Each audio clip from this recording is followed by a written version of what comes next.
oração. A Estefânia que está animada, que a Caritas está aí cutucando ela. Tá bom.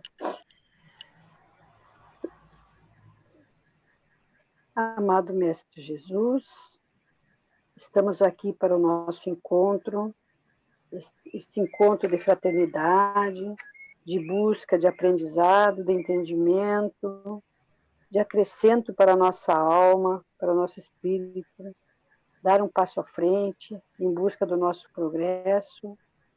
Vamos na caminhada com Jesus para que Ele nos abra os horizontes através dos nossos estudos e possamos, Senhor, a cada dia nos sentirmos melhor, ajustar os nossos sentimentos, ajustar nossas dificuldades para que possamos nos tornar melhor e auxiliar os nossos irmãos mais necessitados. Que este banquete, Senhor, que Tu nos oferece todos os dias, que ele seja de nosso proveito, que possamos repartir o pão com todos aqueles que precisam. É esse o nosso objetivo de estarmos aqui, Senhor, e Te agradecemos do fundo do nosso coração, que nos brinde com a saúde, com a alegria, com a paz interior, que o mundo se torne melhor através dos nossos pensamentos, das nossas irradiações, possamos emanar no planeta mais fraternidade, mais união e mais amor. Possamos, Senhor, distribuir um pouco de energia que nos resta para auxiliar os nossos irmãos mais necessitados, que têm dificuldade, assim como nós já tivemos muitas dificuldades. Hoje estamos superando a cada dia as nossas mazelas. E vamos chegar lá, Senhor, com fé, com esperança e com Teu amor. Obrigado pelo sol que nos ilumina e nos aquece. Obrigado pelo planeta, Senhor, que nos deste. Que nos basta apenas cuidar e Te agradecemos por hoje, agora e sempre.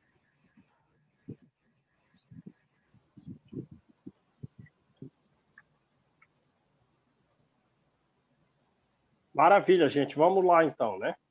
Vamos.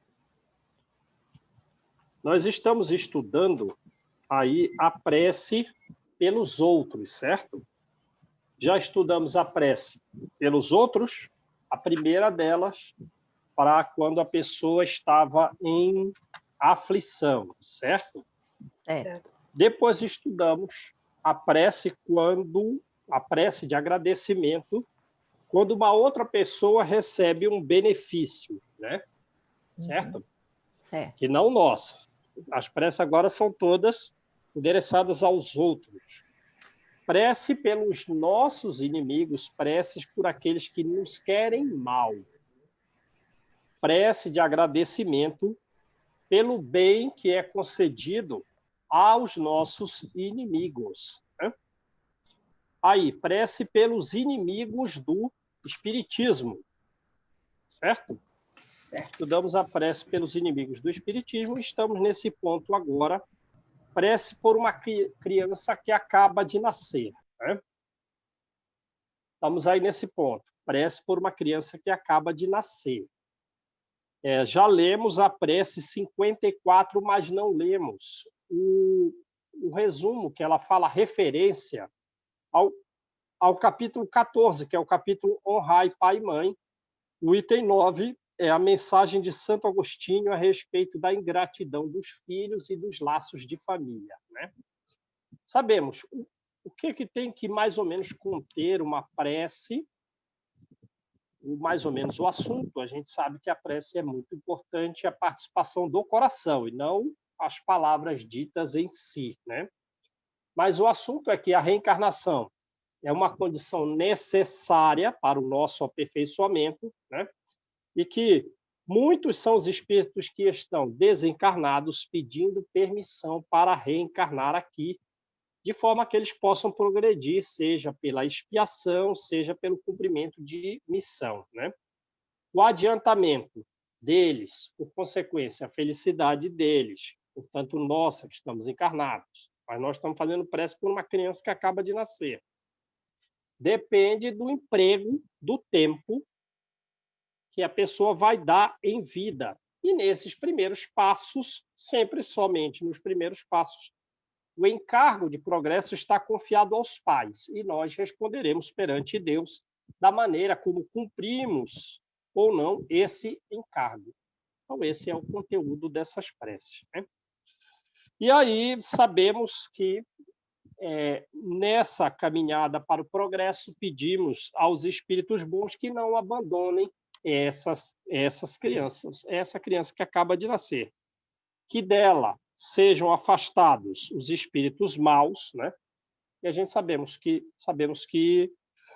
os espíritos até os 7 anos ficam permanentemente com as crianças ali, os bons espíritos, né? Mas e posteriormente pedimos o afastamento dos espíritos maus, que ela tenha força para resistir às más sugestões e coragem para sofrer com resignação as provas da vida, porque, sim, as crianças, assim como nós, também passarão pelas provas que implicarão a melhora do próprio espírito, né? Esse item 14, que é honrar pai e mãe, essa mensagem de Santo Agostinho, o título dela é Ingratidão dos Filhos e Laços de Família. A gente já pode ter uma ideia do conteúdo só pelo título. Ingratidão dos Filhos, Laços de Família. Santo Agostinho começa dizendo que a ingratidão é um dos frutos do egoísmo, né? Mais prejudiciais e odiosos. Porém, a ingratidão dos filhos para com os pais assume justamente um caráter mais revoltante, né? O que acontece, de uma maneira geral, é quando nós desencarnamos, levamos conosco as nossas virtudes ou as nossas paixões, né? Ou as virtudes e paixões. E que mesmo no plano espiritual podemos progredir ou estacionar. Estacionar, muitas vezes, se levamos as paixões, o ódio, o desejo de vingança, né? E algumas dessas pessoas, se há alguma propensão para a melhora, a eles é mostrada o quê? A verdade. A eles é mostrada as consequências das paixões, que vai implicar, né?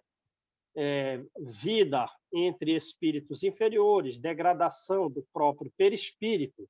E assim, essas almas são induzidas a tomar boa resolução, porque para chegar a Deus, para se tornar melhor, para ir ao encontro da felicidade, só tem uma senha. Qual? Caridade. Assim, convidados ao progresso, não sem esforço, pelo contrário, com um esforço extraordinário, esses espíritos voltam a ver as pessoas a quem odiaram na Terra e revoltam-se ante a ideia de perdoar, né? A ideia justamente de amar aqueles que destruíram a sua fortuna, destruíram a sua honra, destruíram a sua família. Então, o que fazem esses espíritos? Eles hesitam com sentimentos contrários e levam anos significativos em meditação e prece, até que alguns desejam reencarnar naquela família, né? Qual será o procedimento? Lembra, a gente está fazendo uma prece por uma criança que acaba de nascer. Mas esse todo o conteúdo da mensagem de Santo Agostinho tem que ver no nosso raciocínio como quando uma criança reencarna na nossa família. Qual será o procedimento, então, dessa criança na família? Lembrando que, nesse grupo familiar, ela teve, talvez, algumas tiveram justamente essas questões sentimentais, né?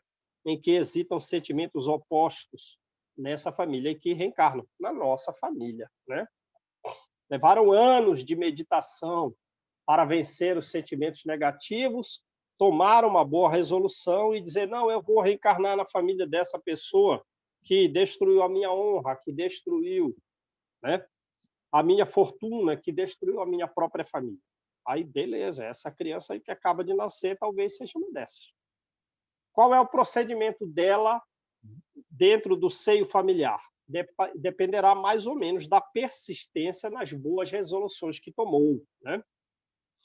e que é uma prova, não é uma prova fácil, a vida nessa família.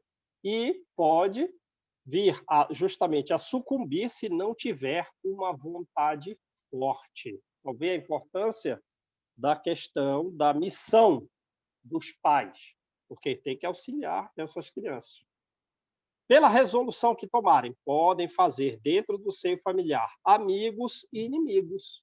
E essa é a forma, diz Santo Agostinho, pela qual se explica a repulsa infantil que determinadas crianças têm pelos seus próprios pais, pelos seus próprios irmãos. Aí está justamente, portanto, a nossa missão, a missão dos pais, de cuidar, de educar essas crianças, principalmente quanto ao aperfeiçoamento moral, porque o bem-estar futuro dessa criança vai depender do quanto nós, os pais, nos empenhamos por ela, né? E se eles se atrasarem por culpa nossa, vê-lo-emos entre os espíritos sofredores. E aí, solução? Solução, pediremos. Pediremos como? O remorso. A reparação dessa falta em uma nova reencarnação. Portanto, desde já devemos abraçar os filhos que nos causam desgosto, com a ciência de que muito provavelmente erramos com eles em vidas anteriores. E não devemos, portanto, agora na missão de pai e de mãe, lhes alimentar os desvios, seja por fraqueza, por indiferença, por descuido, por preguiça nossa. Pois a ingratidão que eles possam ter com relação a nós começa justamente o processo de expiação nosso, porque fomos descuidados, fomos negligentes, fomos preguiçosos com relação à educação moral dos nossos próprios filhos. Assim, então, devemos fazer o quê? Estudar os bons e os maus instintos da criança, principalmente combater neles o egoísmo e o orgulho, e arrancar, desde que eles ainda estão em tenra idade, esses brotos defeituosos do orgulho, do egoísmo e dos maus instintos. Agora, e se os pais fizerem tudo e ainda assim não conseguirem lograr êxito na educação moral de suas crianças? Com certeza eles serão compensados, eles serão consolados no plano espiritual, e que os espíritos vão mostrar que é apenas um retardamento. Mas qual é a solução? Agora eles estão sem o remorso, mas teremos que concluir em outra existência a contribuição no progresso desses espíritos, né? Bom, nessa vida, com relação à educação infantil, as provas não são superiores às forças, né? Todas as provas podem ser cumpridas. O que não pode faltar é a nossa vontade, porque faltando a vontade é aí que justamente não cumpriremos essas provas. E o que diz mais Santo Agostinho? Ele diz o seguinte, que as provas mais rudes, quer dizer, estamos falando de uma criança que acaba de nascer e essa criança está se revelando um jovem um tanto perturbador da família? As provas mais rudes são quase sempre indício de um fim de sofrimento e de um aperfeiçoamento da alma, se aceita essa prova sem murmuração. Então, vejam, que as provas, diz ainda Santo Agostinho, mais penosas não são as provas das dores físicas, as privações de bens materiais. São quais, então? São essas. As provas que afetam o coração. Porque muitas vezes, se nós somos resistentes às doenças, às dificuldades, às privações materiais, nós podemos sucumbir com relação às amarguras domésticas e à ingratidão dos nossos próprios parentes, né?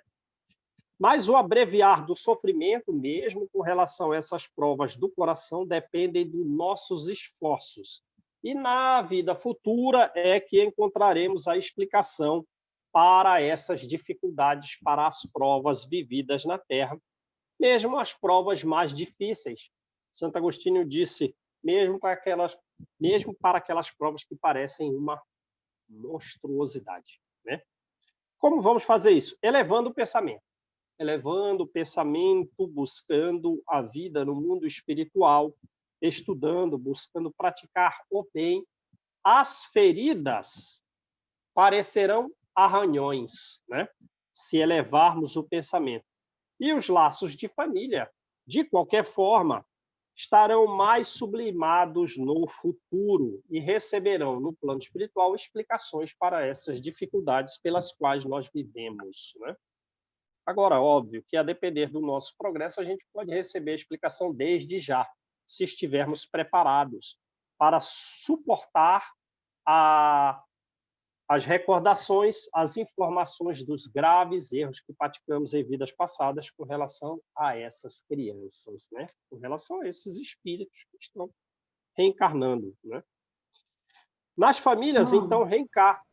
Eu conheci um caso, é difícil a gente ter certeza, né? Mas num centro, não é o que eu frequentava, tinha uma criança, eu conhecia a presidente do centro, e ele disse que a mãe estava fazendo um tratamento de desobsessão para a criança antes dela nascer, e depois que essa criança nasceu, ela ainda fez um tratamento de desobsessão para a criança, para o bebê, até quase 3 ou 4 meses ainda. Porque na casa foi dito porque ele era uma criança que já tinha dificuldade, não queria renascer, ela fala lá, foi o que falaram, né? Que não queria renascer e que, como ele não aceitava, e tinha ainda muitos obsessores junto dele. Olha, diz que essa criança, depois que nasceu, ainda deu trabalho, João, chorava, ele perdeu o ar e tal. Até o final do trabalho de desobsessão, essa criança deu trabalho. Então, é difícil a gente avaliar, mas também é possível que isso ocorra, né? Digamos assim, eu creio um tanto difícil, né? Porque, se a gente lembrar do livro Missionários da Luz, a reencarnação de Segismundo, né, tem um determinado preparo espiritual. Agora, o espírito, não lembro o nome, que ia acompanhá-lo até os 7 anos de idade, ele fica com a criança constantemente, né, com muita frequência. Inclusive, participa da formação de algumas células físicas, porque os ossos, o que é que o osso produz mesmo? Não está em condição ainda de produção eu acho que é as células que combatem os anticorpos, né? São os anticorpos que combatem as doenças. Então, o espírito participa desse processo. Nesse caso aí, eu creio que é mais um caso de auto-obsessão do que efetivamente uma obsessão. Agora, no capítulo Missionários da Luz, um pouco mais à frente do que o capítulo do Segismundo, existem alguns lares, por exemplo, de pais que bebem muito, que usam droga mais pesada e que, enfim, que praticam crimes. A vida desses pais, no seio familiar, tem muitos espíritos que, digamos assim, são desse nível. Por causa da sintonia mediúnica, são espíritos, muitas vezes, com características até monstruosas. Não são poucos espíritos, são muitos espíritos. E, às vezes, algum espírito muito corajoso é convidado a renascer nesse lar. Vejam, ninguém falou que ele é um espírito bondoso, que ele é amoroso, que ele é humilde. Não, mas que ele carrega uma virtude, qual? A coragem. A coragem. Porque os espíritos superiores dizem, olha, você quer reencarnar aí nesse lar com essas características que eu falei assim? Aí, o que que diz o espírito? Olha, parece difícil. Vou nessa daí. Ele falou, os espíritos superiores dizendo, vai ser uma luta desde a gestação. Vai ser uma luta e provavelmente você vai desencarnar ainda no período infantil com tenra idade, porque esse vai ser o ambiente que você vai viver. Porém, justamente por ser um ambiente de luta extrema, você vai progredir muito significativamente. Deseja? Aí o espírito que tem uma extrema coragem vai dizer desejo, porque às vezes ele vai nascer até com uma formação perceptível no semblante, nas características anatomofisiológicas da criança, porque você olha a criança e diz, essa mãe é usuária de droga. Olhando o semblante da criança e diz, essa mãe ela é alcoólatra, tá? Porque as características ficam estampadas no rosto da criança. Então, aí, se for nesse segundo caso, é razoável. Mas, veja, não foi um problema que a criança trouxe, né? Dos obsessores passados. É da casa. É do lar, né? Porque vai fazer a criança reencarnar, mesmo que ela venha de uma região bastante inferior, ela vai ter que vir de uma colônia espiritual que está em região inferior. E ninguém reencarna para errar. Então, mesmo no plano espiritual, espíritos, digamos assim, elevados, com muito conhecimento, com bons sentimentos, como é o diretor da mansão Paz, em região de trevas, em região abismal, em região, no próprio palavra do livro Ação e Reação, em região infernal. Ele é muito evoluído, só que ele errou em alguma coisa na vida, errou em algumas coisas na vida, a ponto dele ter ido para um lugar muito ruim. Lembra? Aqueles que têm mais condições e ainda errarem, a queda é mais significativa. E, se eu não me engano, o nome desse instrutor, diretor da Mansão Paz é Druso, não é isso? Então, ele tem muita evolução? Tem muita evolução. Mas ele errou alguma coisa gravemente que ele não teve como ir para boas colônias espirituais. Então, ele está em região muito abismal. Mas lá ele é o diretor de uma instituição de auxílio a espírito, que o sonho desses espíritos é qual? Reencarnar. Reencarnar. Então, o que eles fazem? Tiram aquelas pessoas daquela região bastante inferior quando há condição de retirar, quando há condição de que elas, digamos assim, aproveitem o tratamento no perispírito e, principalmente, o tratamento psicológico. Se o espírito está revoltado, eles não tiram da região inferior. Se o espírito está extremamente agressivo, eles não tiram, porque o trabalho deles, num prazo de 10 anos, 20 anos, 30, 50 anos, é inútil. E eles ainda podem destruir os ambientes, prejudicar os outros. Então, não são colocados para dentro. Beleza, mas os que estão lá dentro, a finalidade deles é qual? Fazer reencarnar. Então, vem de uma região inferior? Vem, mas não vem sem auxílio. Não reencarna de qualquer jeito. Os espíritos desses locais, eles, digamos assim, endossam, eles homologam a reencarnação da pessoa. Ela diz, vai que eu garanto que você vai ter sucesso na sua reencarnação. Mas você não vai ter sucesso só se não quiser, porque nós vamos te intuir 1000 vezes o bom caminho, 1000 vezes vamos te sugerir, não faça isso caso o caminho que tu queira seguir esteja errado. Mas não vamos tirar a liberdade sua. A intuição não vai ser também como um espírito vai aparecer na sua frente e dizer não faça isso, não. Porque senão não tira o mérito da pessoa. É sempre uma intuição velada, né? Às vezes um tanto mais incisiva até nos sonhos, ou algumas audições, se não faça isso. Mas sempre a reencarnação de qualquer espírito tem uma gama, uma coletividade de espíritos superiores por trás para, digamos assim, garantir o sucesso daquela reencarnação. No livro No Mundo Maior, tem um espírito que, numa insurreição, eu acredito que numa insurreição aqui no Brasil, ele aproveitou a oportunidade para, digamos assim, infligir sofrimento a muitos dos seus inimigos e a diversas famílias dos seus inimigos. Beleza, o que aconteceu? Quando ele desencarnou, ele ficou mais ou menos uns 2 séculos no plano espiritual, sendo atormentado por 200 espíritos. Por 200 espíritos. Beleza. Os espíritos, como que eles... A energia, durante todos esses 2 séculos, emitida para ele degradaram o perispírito dele. Então, quando ele vai reencarnar, ele não fala, ele não vê, ele não ouve, ele tem o corpo totalmente retorcido a ponto dele quase não conseguir sentar. Mas veja, por que ele não vê? Foi destruída com essas energias escuras nesses 2 séculos, por esses 200 espíritos. No perispírito, a região aqui, ó, de trás da cabeça, occipital, responsável pela área da visão. Por que ele não fala? Porque a área de Broca, o cérebro, no perispírito foi destruída.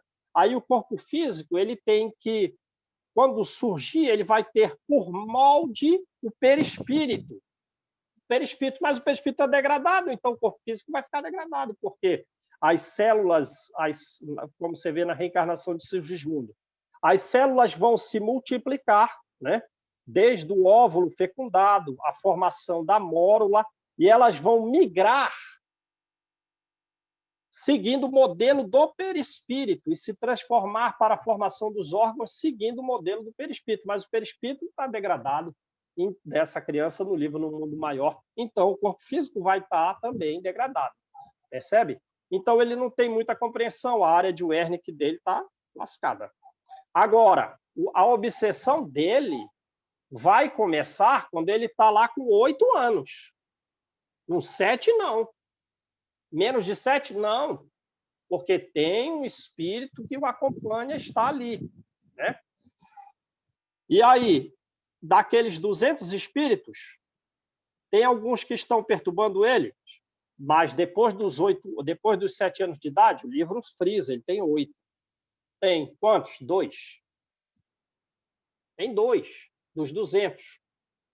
Tem só 2. Qual é a solução da espiritualidade? Dá para imaginar? Esses 2 vão reencarnar e ser irmãos dele.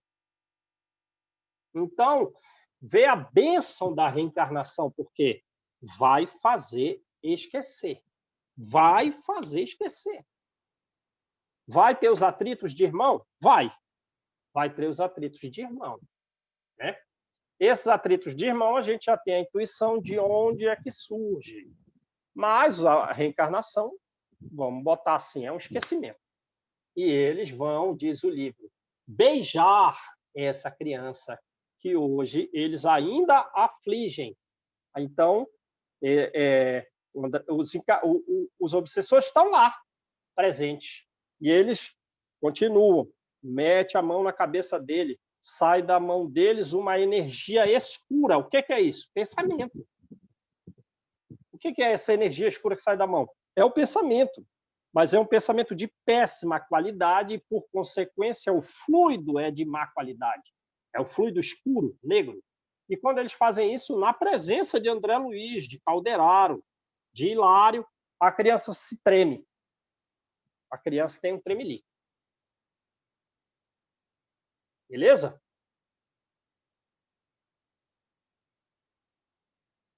Legal, gente?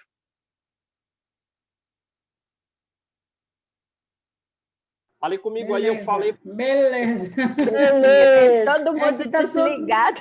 Está todo mundo se vendo aqui, João. Você faz pelo celular aí esquece que você não está vendo a gente. Eu fiquei viajando nas famílias, os problemas que tem dentro do assunto, o que pode estar acontecendo, o que aconteceu. A mesma viagem. Eu fiquei viajando. Passou um filme na minha cabeça.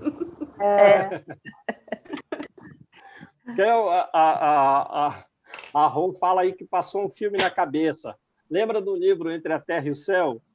Lembra do livro Entre a Terra e o Céu? A mãe, na gestação, ela serve de filtro para as mazelas da criança que vai renascer. Com Sigismundo tem um problema de garganta, porque na vida anterior ele tomou veneno e aí ficou sequelado, não morreu. Mas depois ele se atirou no rio e morreu. Então, como ele vem? Vem com problema na garganta, por tomar veneno e por ter morrido afogado. Beleza. Como é a gestação da mãe? Ela tem problema na região da garganta. Né? Lembra? Ela tem problema respiratório.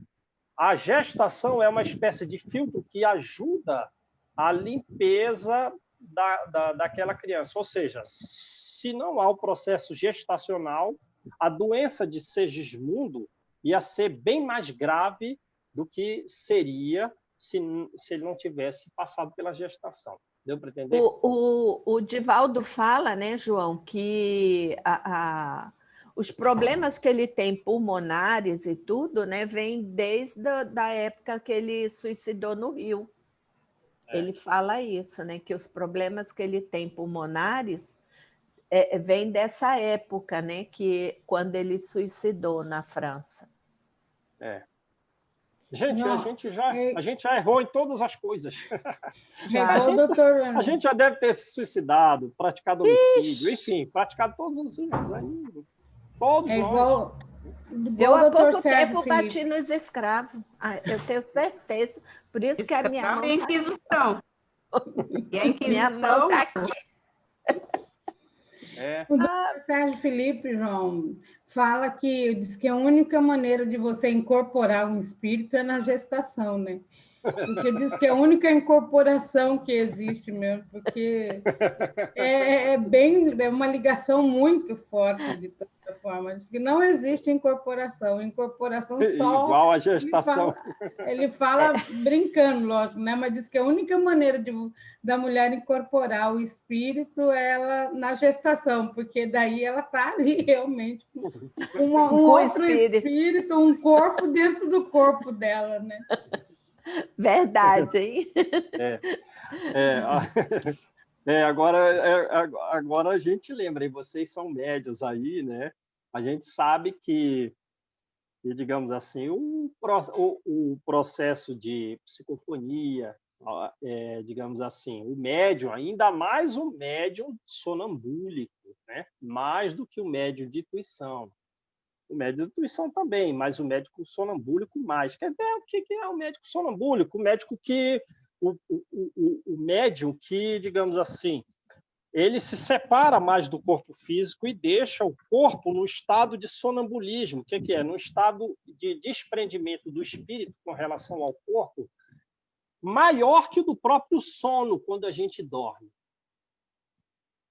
Então, quando ele vai o espírito dá uma comunicação psicofônica por ele, e, digamos assim, ele vai sentir mais do que o intuído, do que o médium intuído, todas as sensações, as dificuldades, o sofrimento daquele espírito comunicante, né? Não, mais do que o intuído. O intuído também sente, mas o intuído ele está acordado, ele está mais próximo do acordar, ele não se separa muito do corpo. O espírito ainda está energizando o corpo. Então, digamos assim, no intuído, ele não entrega tanto o corpo ao espírito comunicante, como faz o médium sonambúlico. Mas, em ambos os casos, a equipe espiritual, numa reunião mediúnica, participa do auxílio àquela comunicação com boas energias, porque o médium não pode ter degradada a sua fisiologia, o seu perispírito, tem que ter uma proteção. Agora, naturalmente, os espíritos querem que o médium, ele, digamos assim, se desenvolva e progrida. Enfim, que ele tenha luminosidade própria, porque é a luz que combate as más energias. É a luz que é capaz de desintegrar os fluidos negativos, os fluidos ruins. E mesmo uma senhora idosa, de 70 e lá vai, de 80 e lá vai anos, ela pode receber um espírito inferior para auxiliá-lo. O importante é ser... O perispírito tem bastante luminosidade, né? É claro, se o corpo físico já está com um determinado grau de degradação, aí já não faz mais sentido. Essa pessoa já trabalhou, né? Tem que ter o corpo físico com algum grau de receptividade para a própria manifestação do fenômeno mediúnico. Também não adianta o espírito estar super iluminado e o corpo não está em condições de aguentar aquela comunicação ali. Mas mesmo no momento de morte, existe um processo mediúnico, como a gente vê no livro Nos Domínios da Mediunidade, né? A pessoa era uma frequentadora de casa espírita? Não. Mas a mediunidade está só na casa espírita? Não. Então, o que acontece? Ela é uma mãe, está na iminência da morte e recebe ou seja, o corpo físico já está, vamos botar numa palavra simples, bastante deteriorado, né?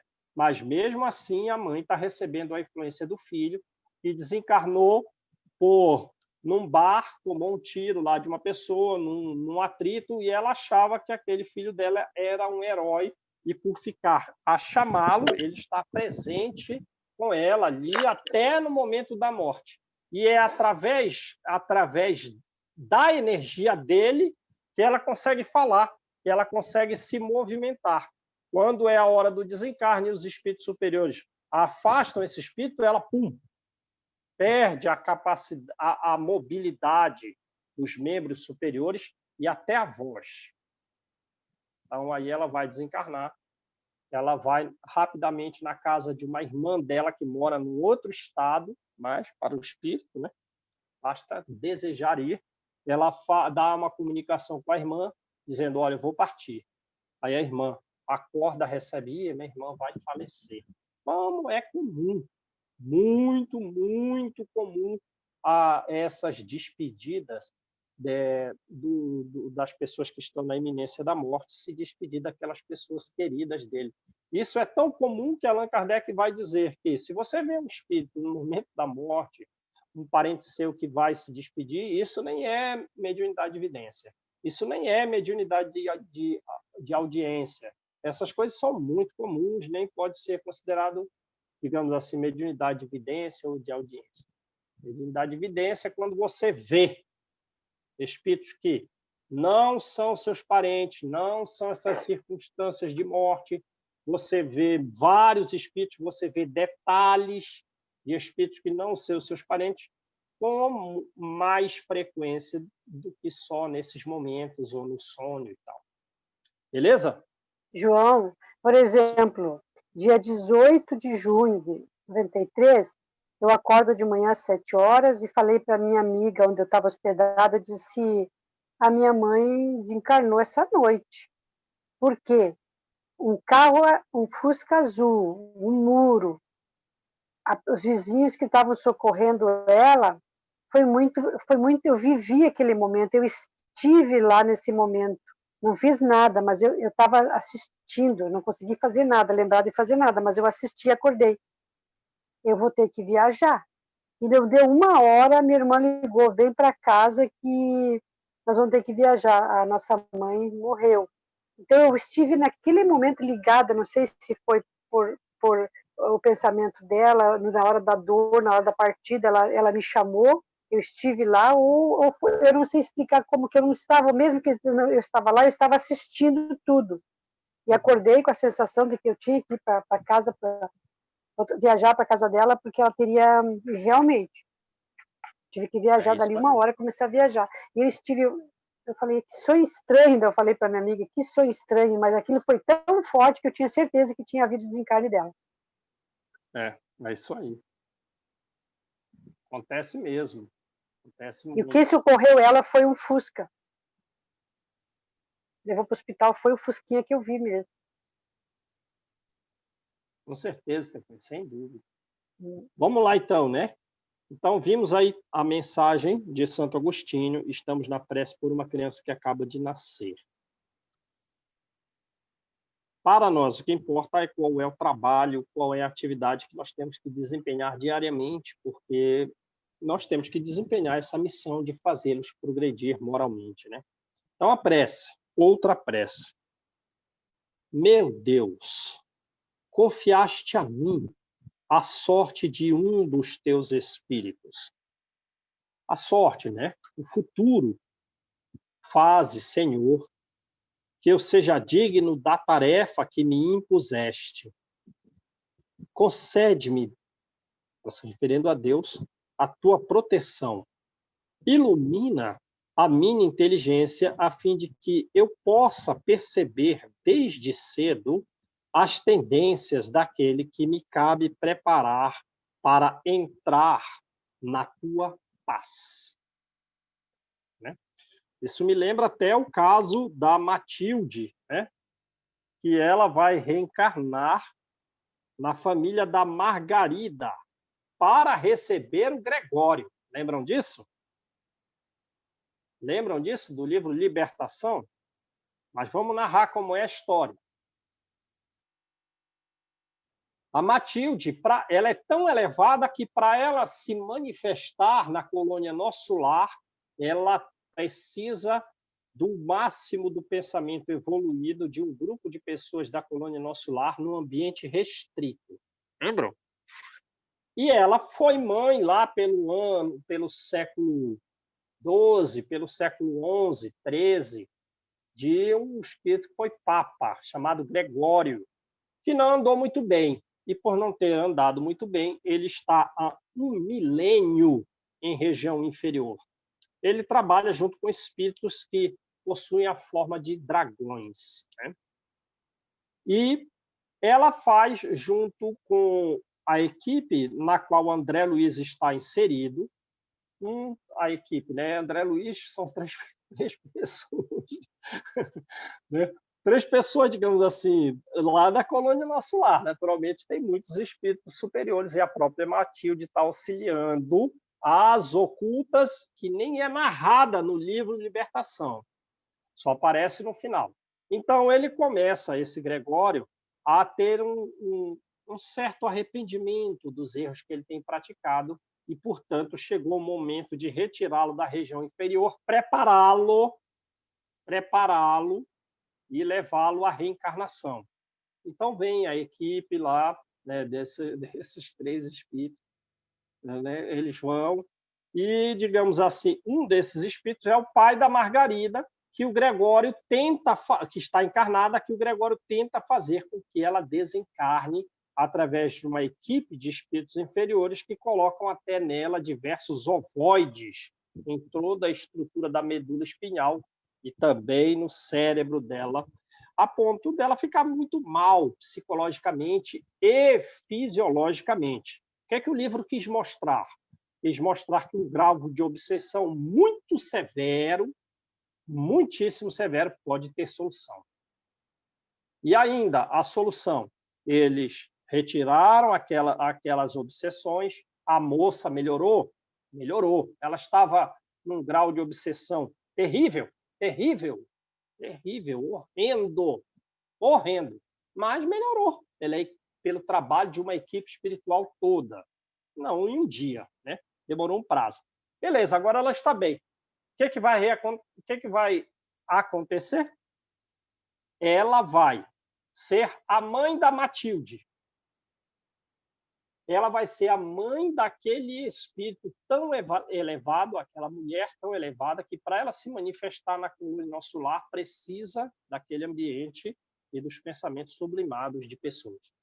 E essa Matilde vai ser a mãe do próprio Gregório, que vai vir de região inferior. Então vejam aí que a luz está sempre acompanhando as sombras.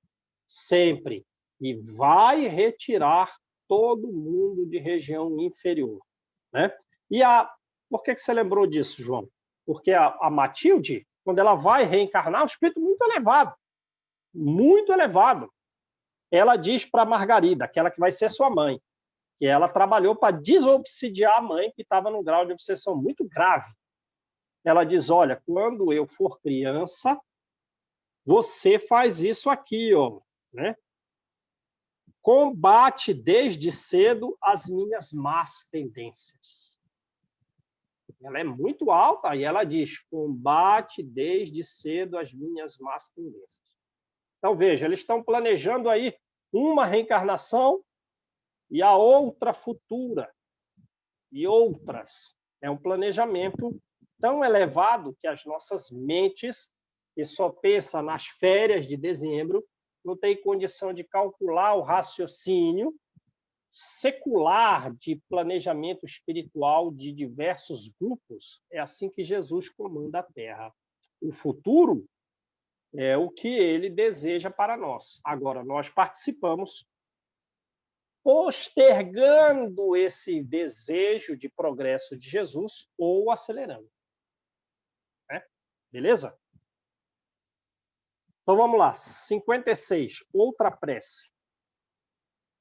Deus de bondade, já que permitiste ao espírito dessa criança vir sofrer novamente as provas terrenas, destinadas a essas provas, as quais sofrerá, a fazê-lo progredir, dá-lhe a luz, a fim de que aprenda a conhecer-te, aprenda a amar-te, aprenda a adorar-te. Então, vejam a importância de nós falarmos às crianças a respeito de Jesus, a respeito de uma religião verdadeira que possa efetivamente iluminar a mente e os corações dessas crianças para que eles possam progredir. Faze, pela tua onipotência, que esta alma se regenere na fonte das tuas divinas instruções. Ora, nós participamos como pais, como professores, dessas fontes que implicam e têm que implicar a regeneração dessas crianças, dessas almas. Né? Que, sob o amparo do seu anjo da guarda, a sua inteligência cresça, a sua inteligência se desenvolva, inspirando-lhe o desejo de aproximar-se cada vez mais de ti, cada vez mais se aproximar-se cada vez mais de Deus. Que a ciência do espiritismo seja a luz brilhante que o ilumine através das dificuldades da vida, que, enfim, saiba apreciar toda a extensão do teu amor que nos experimenta para purificar-nos. Vejam a importância do espiritismo desde a fase infantil, porque ela vai passar por provas? Vai. O espiritismo vai retirar as provas? Não. O espiritismo vai ser o quê? A luz, o conhecimento que vai levar aquele jovem e, por consequência, posteriormente, adulto, a perceber nas feridas meros arranhões. O que é que pode diminuir as provas? Né? O que pode diminuir as provas é a constante prática do bem, desinteressado, com bons sentimentos. E ainda nem tanto, porque lembra que tem um planejamento prévio, né? Tem um planejamento prévio, e ele já sabe, aquele espírito, a depender do seu grau evolutivo, quais são as provas que ele tem que passar. Teve um acordo com a espiritualidade superior a ele, superior à inteligência, superior em amor, superior em humildade.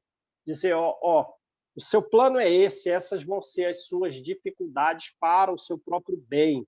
E, às vezes, ele próprio até sugeriu outras provas. Né? E a equipe disse, realmente a gente pode aumentar um pouquinho essas provas aqui. Então, é isso. As provas a gente vai passar, mas o espiritismo é a luz que faz ver em feridas graves? Não. Isso é só um arranhão. Senhor, lança um olhar paternal sobre a família a qual confiaste essa alma, para que ela, a família, compreenda a importância da sua missão e faça que germinem nesta criança boas sementes, até o dia em que ela possa, por suas próprias aspirações, elevar-se sozinha para ti. Vejam qual é a importância do espiritismo, né? Para nós nos empenharmos pelo progresso moral das nossas crianças, né? Para que nós possamos auxiliar esse jovem. Porque tem muita gente por aí que estão afastados, até mesmo das religiões que não são capazes, tanto quanto o espiritismo, de esclarecer, de consolar, né, de resignar, explicando a respeito do passado e falando a respeito do futuro, onde que se acha conhecimentos como os que traz Kardec, como os que traz Joana de Ângeles. Não acha em lugar nenhum. Vejam, então, a importância do Espiritismo. E outros pais, sem conhecer o Espiritismo, nem mesmo estão próximos adequadamente dos conhecimentos um tanto distorcidos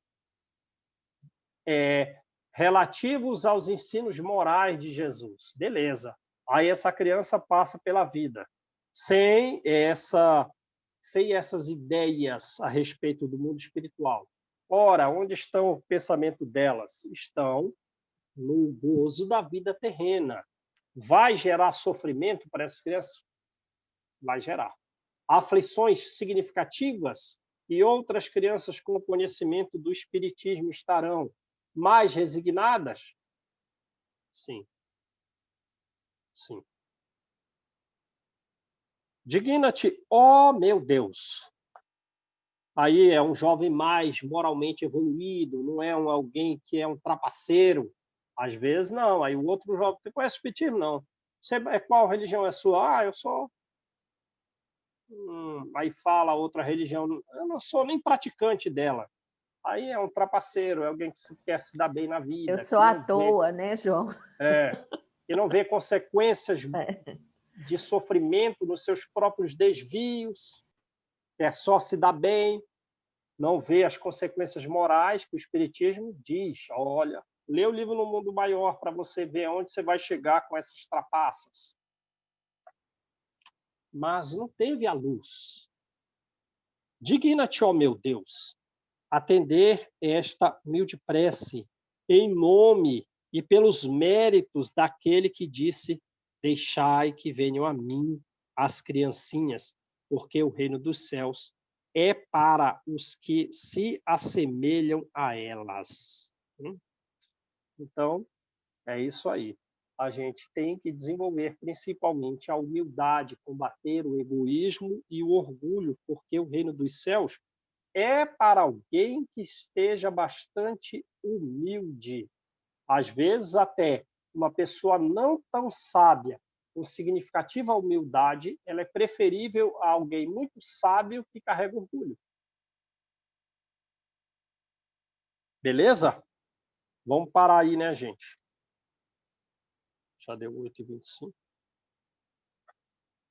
A minha irmã estava com uma menina lá, vizinha, e as crianças estavam ali brincando, e a vizinha, a menininha, disse para o meu sobrinho, dos 2 e 5 anos, ai, você não é rico, Enzo, você não é rico.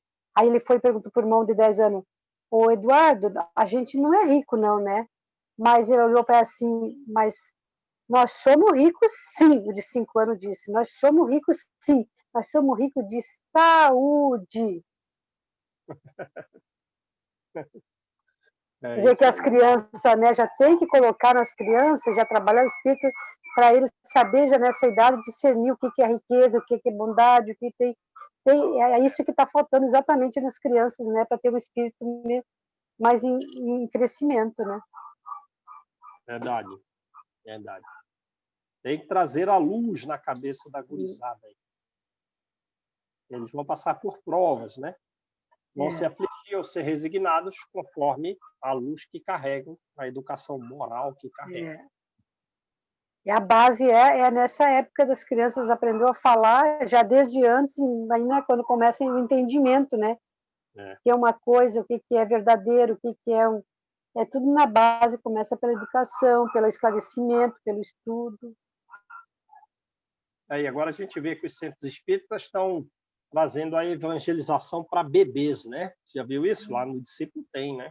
Em outras casas também tem. Sim. É importante, desde cedo.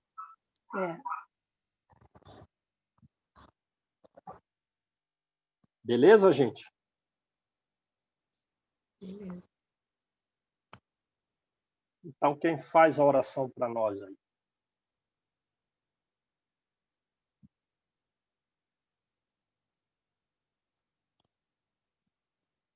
A Gabi já está super preparada aí quando chegar a fase de mãe. né? Chegar à fase de mãe com esse conhecimento aí de Santo Agostinho e tal, vai trabalhar pela gurizada, bota a gurizada na casa espírita, vão fazer o bem, evangelho em casa, leitura. Ela está sem poder falar. Verdade. Eu vou fazer. Amado Mestre Jesus, obrigado por esses ensinamentos de hoje, Senhor. Nós nos sentimos privilegiados por estarmos tendo tanto conhecimento que, às vezes, nos falamos, Senhor, se eu soubesse disso antes, mas nunca é tarde, Pai. Então, vamos aproveitar os nossos conhecimentos com as suas bênçãos, Senhor, para poder ensinar os nossos netos e ainda aqueles que não têm filhos, os seus netos, que esse conhecimento todo não fique só em nós, que nós possamos passá-lo adiante. Obrigado, Senhor, por ter nos confiado os nossos filhos e os nossos netos, que nós possamos levá-los sempre para o caminho do bem com as suas bênçãos, Senhor. Apesar de todos os percalços nos caminhos que sempre sabemos que temos, mas nos sentimos confiantes com as suas bênçãos, Senhor, e com a sua luz. Ilumina, Senhor, todas aquelas crianças que se encontram nas casas e orfanatos e que não têm aquele amor. Que o vosso amor possa iluminar o coração de cada um dessas crianças, Senhor. Para que ela, quando chegar a vez delas, elas também possam distribuir esse amor que vem do Pai maior. Abençoa todos aqueles pais que por algum motivo falharam. E abençoa aqueles filhos que também, por algum motivo, não foram bons filhos. Ilumine o coração deles, Pai, para que eles possam um dia voltar e cumprir a vossa missão. Que Jesus abençoe cada um de nós, hoje, amanhã e sempre. E que assim seja. Graças a Deus. Amém.